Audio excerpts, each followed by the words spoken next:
Saudi अरब में दुनिया के पहले वर्टिकल शहर की पहल।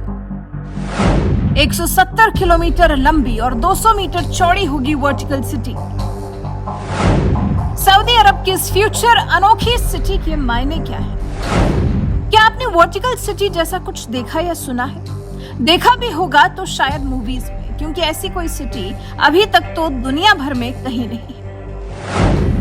लेकिन हाँ, अब ये वर्टिकल सिटी जल्द ही बनकर तैयार होने जा रही है। इसे बनाने का संकल्प भी ले लिया गया है। दरअसल सऊदी अरब ने दावा किया है कि उसने बिना आबादी कम किए कम वर्ग किलोमीटर में लोगों को बसाने का एक काफी अच्छा हल निकाल लिया है। सऊदी अरब अब एक ऐसी फ्यूचर सिटी बनाने जा रहा है जो पूरी दुनिया के शहरी रहन सहन में क्रांति लाए। क्राउन प्रिंस मोहम्मद बिन सलमान ने इसका डिजाइन लॉन्च किया है और इसे 2030 तक बनाने का संकल्प भी ले लिया है।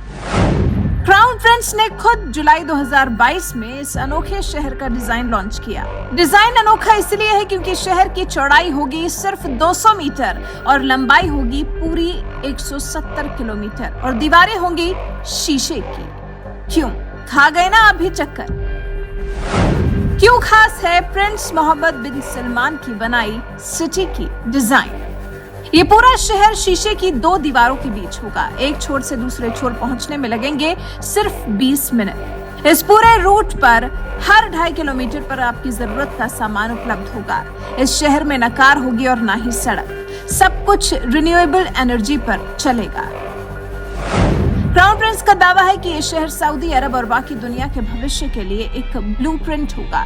इस शहर को नाम दिया गया है द लाइन।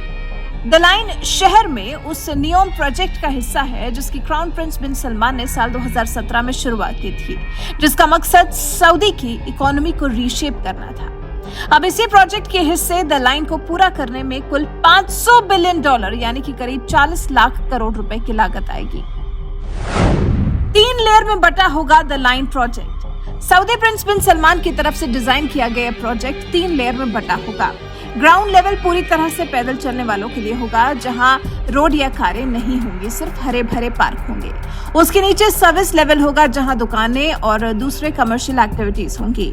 सबसे नीचे स्पाइन लेयर होगी, जहां अल्ट्रासाउंड ट्रांसपोर्ट सिस्टम होगा, यानी इसी के जरिए पूरा शहर 20 मिनट में नापा जा सकेगा। इस प्रोजेक्ट के बारे में इसे डिजाइन करने वाले मोहम्मद बिन सलमान ने कहा, इंडस्ट्रियल रिवॉल्यूशन के बाद बने शहरों में पूरा फोकस मशीन, कारें और फैक्ट्रीज पर था।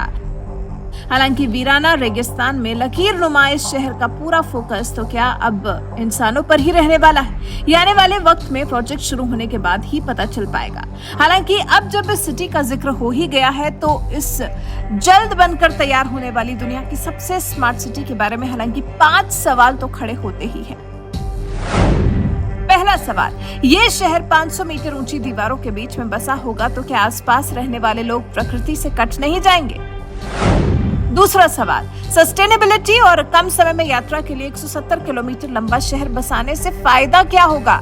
अन्य जगहों पर जाने के लिए फिर भी देश के लोगों को अलग रास्तों का चयन करना होगा। तीसरा सवाल, चलिए इस द लाइन प्रोजेक्ट को बनाने का काम तो जल्द शुरू हो जाएगा, लेकिन क्या ये इस शहर में रहने वाले लोगों के लिए इतना लाभकारी होगा जितना कि इसको बनाने में खर्चा आएगा? चौथा सवाल, द लाइन शहर बसाने के लिए इस इलाके में सदियों से रहने वाले अल हुवैतात ट्राइब्स का क्या होगा? क्या उन्हें हटाया जाएगा या फिर कहीं और बसाने का इंतजाम करना होगा? पांचवा सवाल, सऊदी अरब के रियाद में करीब 60 गगनचुंबी इमारतें खाली पड़ी हैं। ऐसे में द लाइन शहर में भला कौन रहने जाएगा? क्या वो इतना खर्च करने के बाद वीरान हो जाएगा? आखिर इस प्रोजेक्ट पर क्यों उठ रहे हैं सवाल? दरअसल सिर्फ डिजाइन के आधार पर इस प्रोजेक्ट में ह्यूमैनिटी की सभी समस्याओं को सॉल्व करने के जो दावे किए जा रहे हैं उस पर आंख बंद कर भरोसा नहीं किया जा रहा। इस शहर को बनाने की डेडलाइन 2030 रखी गई है, जो मौजूदा रफ्तार से तो संभव नहीं लग रही। इसलिए शायद इस प्रोजेक्ट पर सवाल उठाए जा रहे हैं। और फिर इस तरह के दुनिया में कई मेगा प्रोजेक्ट्स ऐसे भी हैं जो फ्लॉप साबित हुए हैं। दुनिया में द लाइन जैसे कितने प्रोजेक्ट्स फ्लॉप? म्यांमार की नई राजधानी नेपिडो बनाई गई, लेकिन लोग इसमें रहने ही नहीं गए और अब इसे घोस्ट कैपिटल कहा जाता है। दुबई का नखील हार्बर एंड टावर, जिसके लिए 2003 में $38 बिलियन यानी कि करीब 3 लाख करोड़ रुपए के प्रोजेक्ट का प्रस्ताव पेश किया गया था। 2009 में आर्थिक मंदी के बाद प्रोजेक्ट रद्द कर दिया गया। चीन की कांगबाशी घोस्ट सिटी, जिसे $1 बिलियन खर्च कर बनाया गया था, 10 लाख लोगों के लिए बनाए गए इस शहर में करीब 20,000 लोग ही रहते हैं।